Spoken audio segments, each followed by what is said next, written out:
Dear students, हमने last lecture के अंदर ह्यूमंस के यूरिनरी सिस्टम को पढ़ा था और इसी की कंटिन्यूएशन के अंदर आज के लेक्चर के अंदर हम किडनीज़ को देखेंगे कि किडनीज़ की मॉर्फोलॉजी क्या है और इनका इंटरनल स्ट्रक्चर क्या होगा। तो दो बेसिक कंपोनेंट्स हमने पढ़े थे, किडनीज़ एसोसिएटेड ट्यूब्यूल्स, और किडनीज़ की डिटेल्स की तरफ हम चलते हैं। ह्यूमंस के अंदर आपने याद रखना है कि there are two kidneys that are placed in the abdominal cavity, और एब्डोमिनल कैविटी के अंदर इन दो किडनीज में से आप देख रहे हैं कि जो राइट किडनी है this is slightly lower in position as compared to the left kidney. अब इसकी रीज़न क्या है कि ये राइट किडनी लोअर पोजीशन में क्यों है? Due to presence of liver on the right side. So इसलिए आप कह सकते हैं कि किडनीज की जो पोजीशन है उसके लिहाज से these are asymmetrical in position. So हमने पढ़ा है कि these are two in number, these are present in the abdominal cavity, और उसके अलावा they will be present on the sides of the vertebral column, यानी एक राइट साइड पर मौजूद होगा और दूसरा लेफ्ट साइड पर मौजूद होगा। वर्टिब्रल कॉलम के साथ अगर हम इसका रिलेशन देखें तो kidneys lie between the 12 thoracic and 3rd lumbar vertebrae, यानी T12 और L3 के दरमियान ये लोकेटेड होंगे।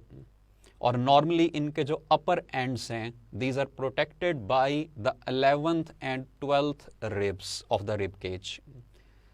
उसके साथ साथ आपने ये भी याद रखना है इनके लोकेशन से रिलेटेड कि these are attached with the dorsal abdominal wall, यानी हमारे एब्डोमिन की दो वॉल्स होंगी, एक को हम वेंट्रल कहेंगे, एक को डॉर्सल कहेंगे, डॉर्सल बैक साइड पर होगी। सो ये उस डॉर्सल एब्डोमिनल वॉल के साथ अटैच्ड होते हैं। अब हम इनकी शेप की तरफ चलते हैं। किडनीज आर बीन शेप्ड, ठीक है, और इसीलिए इनकी दो बेसिक वॉल्स आपने याद रखनी है। जो आउटर या लेटरल वॉल है that is convex in shape, जबकि जो इसकी इनर वॉल है दैट इज कनकेव। इसको इनर वॉल भी हम कहेंगे, इसको मीडियल वॉल भी हम कहेंगे, दिस इज कनकेव। इस कनकेव साइड पर एक मिडल डिप्रेशन मौजूद होता है, उसको हम रीनल साइनस कहते हैं, and this renal sinus leads to renal hilum. Renal hilum की डिटेल्स को हम अभी आगे चलकर पढ़ेंगे। किडनीज की जो लेंथ है दैट इज अप्रोक्सीमेटली 12 सेंटीमीटर, इसकी विड्थ अप्रोक्सीमेटली 6 सेंटीमीटर्स के करीब है, और इसी तरह से आप इसकी अगर ब्रेथ को देखेंगे तो इट इज अबाउट 4 सेंटीमीटर, और एक किडनी का वेट अप्रोक्सीमेटली 150 ग्राम्स होगा। सो ये तो हमने इसकी ब्रीफ सी एक्सटर्नल मॉर्फोलॉजी को देखा है कि किडनीज का नंबर कितना है, इनकी लोकेशन क्या है, इनकी आउटर वॉल, इनर वॉल, उसके साथ साथ इनकी लेंथ, विड्थ को हमने देखा है। तो अब हम चलते हैं मजीद इसके इंटरनल स्ट्रक्चर की तरफ, और उसी के साथ हम इनकी थोड़ी सी ब्लड सप्लाई को भी देखेंगे। हम ऑलरेडी पढ़ चुके हुए हैं। ये आपने प्रीवियस लेक्चर में पढ़ा था कि किडनीज को जो ब्लड सप्लाई होता है that is supplied through the renal artery, and this renal artery will enter into the kidney through the renal hilus. इसी तरह से हमने पढ़ा था कि जो ब्लड किडनी से फिल्टर होकर ड्रेन होगा, it will be drained through the renal vein, और रीनल वेन कहाँ से इमर्ज करेगी? It will emerge through the renal हाइलस।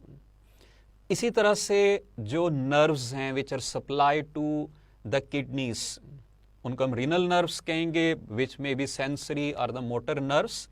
So these renal nerves will enter और leave the kidney through the renal hilus. तो आपने इस portion को याद रखना है कि this central portion of the kidney by which all the vessels enter और leave the kidney is called as renal hilus, या हम इसको रीनल हाइलम का नाम देते हैं। इससे नेक्स्ट हम चलते हैं किडनी के दो बेसिक पोर्शंस की तरफ जो हमें इनके ट्रांसवर्स सेक्शन के अंदर नजर आते हैं। Its outer portion is called as renal cortex and inner portion is called as renal medulla. इनमें दो तीन आपने डिफरेंसेस मेनली याद रखने हैं कि जो रीनल कॉर्टेक्स है it is it's darker portion, while renal medulla is comparatively brighter portion of the kidney. Renal cortex का ये डार्कर कलर किस वजह से होता है? Due to presence of the renal corpuscles, क्योंकि आप आगे पढ़ेंगे कि रीनल कार्पसल्स के अंदर ग्लोमेरुलस मौजूद होता है, ब्लड कैपिलरीज मौजूद होती हैं और ये ब्लड कैपिलरीज इसको डार्कर अपीयरेंस प्रोवाइड करती हैं। सो ये दो इसके बेसिक पार्ट्स हमने पढ़े। आउटर पोर्शन को हमने कहा है रीनल कॉर्टेक्स, इनर पोर्शन को हमने कहा है रीनल मेडुला। कुछ कंपोनेंट्स हम पढ़ेंगे जो इस रीनल मेडुला से रिलेटेड हैं। यहां पर आपको डायग्राम के अंदर ये कुछ कोन शेप स्ट्रक्चर्स नजर आ रही होंगी। इन कोन शेप स्ट्रक्चर्स को हम कहते हैं रीनल पायरामिड्स। और रीनल पायरामिड्स के दो पोर्शंस होंगे। इसका जो अपर पोर्शन है उसको हम कहते हैं बेस, और जो लोअर पोर्शन है, जो नैरो पोर्शन है, इसको हम कहते हैं रीनल पेपिलाई। जो रीनल पायरामिड की बेस है that is located at the junction of cortex and medulla, जबकि इसकी जो रीनल पेपिलाई हैं these lead towards the pelvis, यानी यहां पे यूरिन कलेक्ट होगी और यहां से यूरिन ने आगे ट्रांसफर होना है towards the major minor calyx, major calyx and ultimately towards the renal pelvis. So ये दो पोर्शंस हमने पहले पढ़े, रीनल कॉर्टेक्स को, रीनल मेडुला को। रीनल मेडुला के अंदर मौजूद होंगे ये renal pyramids which are the cone shape structures. इन पायरामिड्स के दरमियान का जो पोर्शन होता है that is called as renal column. तो रीनल पायरामिड्स मौजूद होंगे, इनके दरमियान रीनल कॉलम्स मौजूद होंगे।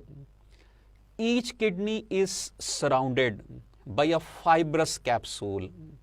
ये थिक कैप्सूल होता है और ultimately it provides protection to the kidney. इसको हम रीनल कैप्सूल का नाम देंगे। It will be fibrous in nature और अल्टीमेटली आपने याद रखना है कि इससे बाहर रीनल पेरिटोनियम मौजूद होती है that is related with the peritoneal cavity. तो रीनल कैप्सूल के बारे में हमने अभी पढ़ा है। उसके बाद आपने पढ़ा हुआ है, हम आगे भी डिटेल में पढ़ेंगे कि किडनीज के जो बेसिक यूनिट्स हैं दीज आर नेफ्रॉन्स, और these nephrons are involve in the formation of urine. यहां से यूरिन बनने के बाद ट्रांसफर होगी कलेक्टिंग ट्यूब्यूल्स में। कलेक्टिंग ट्यूब्यूल्स जाकर ड्रेन होंगी कलेक्टिंग डक्ट में, और कलेक्टिंग डक्ट्स जाकर ड्रेन होती हैं माइनर कैलिसेस में। एक को हम कैलिक्स कहेंगे, ये तादाद में ज्यादा होते हैं तो we call them as calyces. तो माइनर कैलिक्स रिसीव करेगा कलेक्टिंग डक्ट से यूरिन को। यहां से ये यूरिन ट्रांसफर होगी मेजर कैलिक्स में। मेजर कैलिक्स से यूरिन ट्रांसफर होगी रीनल पेल्विस में, और रीनल पेल्विस आप देख रहे हैं कि it is a funnel shape structure, और इसका काम क्या है कि तमाम मेजर कैलिसेस से यूरिन को कलेक्ट करना, और यहां से ये ट्रांसफर हो जाएगी यूरेटर के अंदर। तो आपने ये चीज याद रखनी है कि ये रीनल पेल्विस एक्चुअली क्या है। This is the cavity inside the kidney which is actually proximal portion of the ureter. तो रीनल पेल्विस से यूरिन यूरेटर में जाएगी और यूरेटर से ये फिर बाकी ट्यूब्यूल्स के जरिए बॉडी से बाहर पास आउट हो जाएगी। ये पैसेज आप ऑलरेडी पढ़ चुके हैं कि यूरेटर से यूरिनरी ब्लैडर, फिर urethra, and then it will pass outside the body. तो ये आज के लेक्चर के अंदर हमने ओवरऑल किडनीज को डिस्कस किया है कि किडनीज की लोकेशन क्या है, किडनीज की एक्सटर्नल मॉर्फोलॉजी क्या है और इसका इंटरनल स्ट्रक्चर क्या है। जब हम इसका ट्रांसफर सेक्शन देखते हैं तो ट्रांसफर सेक्शन में हमें कौन कौन से पार्ट्स किस अरेंजमेंट के अंदर नजर आ रहे होते हैं। मेनली हमने दो पार्ट्स पढ़े हैं, outer renal cortex, inner renal medulla, और इसको हम फिर फर्दर पार्ट्स में भी डिवाइड करते हैं कि लाइक कॉर्टेक्स के दो होंगे, एक को हम कहेंगे आउटर कॉर्टेक्स, एक को हम कहेंगे इनर कॉर्टेक्स। इसी तरह से मेडुला के भी दो पार्ट्स होंगे, एक को हम कहेंगे आउटर मेडुला, दूसरे को हम कहेंगे इनर मेडुला। और जैसे जैसे हम कॉर्टेक्स से मेडुला की तरफ जाते हैं towards the central portion of the kidney, यहां पर एनवायरनमेंट कंसंट्रेटेड होता जाता है, हाइपरटोनिक होता जाता है। तो कॉर्टेक्स से मेडुला की तरफ जाते हुए इस किडनी इंटरस्टिशियम की कंसंट्रेशन इंक्रीज होती जाती है, इट बिकम्स मोर हाइपरटोनिक। तो ये तो इस टॉपिक की डिटेल थी, और हम कुछ प्रैक्टिस क्वेश्चंस को कर लेते हैं इस टॉपिक से रिलेटेड, जो आपके लिए एग्जामिनेशन पॉइंट ऑफ व्यू से इंपॉर्टेंट हो सकते हैं। सो पहला क्वेश्चन आपके सामने स्क्रीन पर है, इसकी स्टेटमेंट मैं पढ़ देता हूं। यह है outer covering of kidney is, alpha option है रीनल कॉर्टेक्स, बीटा है रीनल मेडुला, चार्ली है रीनल कैप्सूल, और डेल्टा है रीनल पेल्विस। अब यहाँ पे अमूमन कुछ स्टूडेंट्स रॉन्ग आंसर अटेम्प्ट करके आ जाते हैं, क्योंकि आउटर के वर्ड के लिहाज से उनके माइंड के अंदर मौजूद होता है कॉर्टेक्स। लेकिन कॉर्टेक्स हम तब आंसर करेंगे जब आपसे क्वेश्चन पूछेंगे कि outer portion of the kidney is called, तब हम कहेंगे रीनल कॉर्टेक्स। यहां पर क्वेश्चन में पूछा हुआ है कि outer covering of kidney is, तो इसका करेक्ट आंसर होगा रीनल कैप्सूल। रीनल कैप्सूल उसको कवर करता है। दूसरा क्वेश्चन बेटा आप देखिएगा, आपकी स्क्रीन के ऊपर मौजूद है। It is proximal enlarged end of ureter. Alpha option है रीनल हाइलस। रीनल हाइलस को आपने पढ़ लिया है कि this is the central portion by which vessels enter or leave the kidney. Beta option है रीनल पेल्विस। रीनल पेल्विस को आपने पढ़ा था कि this is the proximal portion of the ureter. Charlie option है यूरेट्रल ऑरिफिस। यूरेट्रल ऑरिफिस भी इसकी opening है, लेकिन कहां पर मौजूद होगी? यूरिनरी ब्लैडर के लेवल पर।